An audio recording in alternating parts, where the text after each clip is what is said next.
तो नमस्ते दोस्तों, आशा करता हूँ आप लोग बहुत अच्छे होंगे, स्वस्थ होंगे, मस्त होंगे। आज हम बात करने वाले हैं जो एक्सावेशन है, एक्सावेशन के बारे में जानेंगे पूरे हिंदी में कि एक्सावेशन क्या है और उसके हज़ार क्या है, प्रिकॉशन क्या है। सबसे पहले किसी भी एक्सावेशन का हम डेफिनेशन समझ लेते हैं। Excavation is a man made cut cavity formed by removal of soil by machinery और मैनुअल। कोई भी ऐसा चीज़ मिट्टी हो, किसी भी हम मशीन के द्वारा या मैनुअली हम गड्ढा वहाँ खोदते हैं, मट्टी वहाँ से रिमूव करते हैं, तो क्या होता है, एक्सावेशन होता है दोस्तों।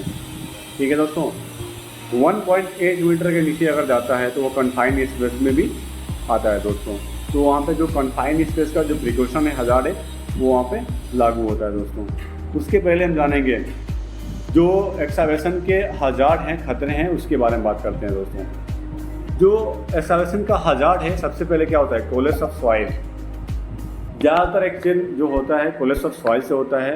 हम मिट्टी कटिंग कर देते हैं, लेकिन उसके जो साइड में है वो मिट्टी ढहने का चांस ज़्यादा होता है दोस्तों। उसके बाद जो फॉल ऑफ पर्सन है, कभी क्या होता है, एक्सावेशन गड्ढा खुदा होता है, साइड से आदमी वहाँ से एक्सेस होता है, आने का होता है, तो वहाँ से आदमी को गिरने का चांस ज़्यादा होता है दोस्तों। उसके बाद वाटर लॉगिंग, जो गड्ढा खोदते हैं हम लोग, एक्सावेशन होता है, उसमें क्या होता है, पानी इकट्ठा हो जाता है, वो भी एक क्या है, हज़ार है, खतरा है दोस्तों। उसके बाद अंडरग्राउंड यूटिलिटी, कहीं भी एक्सावेशन हम करते हैं तो वहाँ पे क्या होता है, किसी सीवर लाइन का या किसी इलेक्ट्रिकल का, किसी का भी अंदर जो होता है नीचे से यूटिलिटी पाइप गया रहता है। अगर उसको चीज़ को हमको नहीं पता है तो क्या है, वो भी एक हज़ार है दोस्तों। उसके बाद व्हीकल मूवमेंट, कभी भी एक्सावेशन के नियर बाई से अगर कोई भी व्हीकल्स या गाड़ी आती है, जैसे कि ट्रैक्टर हो गया, टीएम हो गया, या कोई भी ऐसा ट्रक भी हो गया, टेलर भी हो गया, तो वहाँ से जाता है तो भी एक हज़ार है दोस्तों। उसके बाद इम्प्रॉपर एक्सेस और एग्रेस, वो भी एक हज़ार है दोस्तों, कि अगर हम उस रास्ते से जहाँ एक्सावेशन के नीचे उतरना, आने जाने का अगर एक्सेस सही नहीं है तो भी एक हज़ार है दोस्तों। उसके बाद डिफिशिएंसी ऑफ ऑक्सीजन, क्या होता है, अगर ये 1.8 मीटर के नीचे गड्ढा खोदा गया तो क्या होता है, वहाँ पर भी जो अच्छे से इनहेल करने का ऑक्सीजन नहीं मिलता है दोस्तों, तो वो भी एक हज़ार है। उसके बाद दोस्तों हम बात करेंगे जो प्रिकॉशन है, बचाव है, उसके बारे में।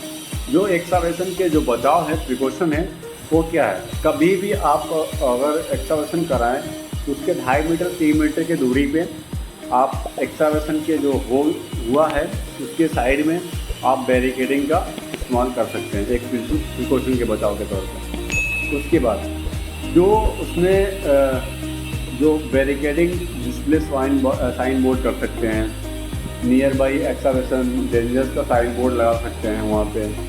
उसके बाद वहाँ पे आप क्या कर सकते हैं, जो परमिट सिस्टम लागू है वो वहाँ पे आप प्रोवाइड कर सकते हैं। ठीक है, सबसे पहले जो होता है अपना परमिट टू वर्क, ये आपको होना चाहिए फुलफिल। उसके बाद उसमें जो वाटर लॉगिंग सिस्टम अभी जो देखें हम लोग हज़ार, उसको वहाँ पे पंप लगाना चाहिए, जो use water pump to prevent water logging.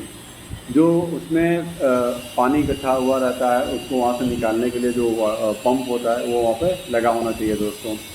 Identify the utility, वहाँ पे आप आइडेंटिफाई करें, यहाँ पे कोई भी ऐसा चीज़ नहीं हो जो यूटिलिटी से वहाँ पे गया हो, जैसे कि पावर केबल हो गया, सीवर लाइन हो गया। अगर ऐसी चीज़ें कोई है तो आपको एनओसी लेना बहुत ज़रूरी होता है। ठीक है दोस्तों। उसके बाद अवॉइड द व्हीकल मूवमेंट, जो वहाँ से कोई भी अगर ऐसा एक्सेस है, आने जाने का रास्ता है, तो वहाँ से कोई भी व्हीकल जो मूवमेंट है वो नहीं होना चाहिए दोस्तों। वहाँ उसको आप बाईपास कर दीजिए, किसी और के रास्ते से लेके जाइए दोस्तों। उसके बाद प्रोवाइड द ब्रेंचिंग, सोरिंग और स्लिपिंग, इन तीनों चीज़ों का यूज़ करें। जो भी एक्सावेशन हुआ रहता है तो वहाँ पे क्या होता है, एक्सावेशन के दौरान जो सोरिंग हो गया, ब्रेंचिंग हो गया, स्लोपिंग हो गया, इन चीज़ों का आप मिट्टी क्लस होने के वजह से आप जो मिट्टी क्लस होता है उसके सतह पे आप इस चीज़ का यूज़ कर सकते हैं। जो सोरिंग हो गया, बेंचिंग हो गया, स्लोपिंग हो गया, मिट्टी क्लस होने से बचाता है ये सब चीज़ें, जो अपना तरीका है।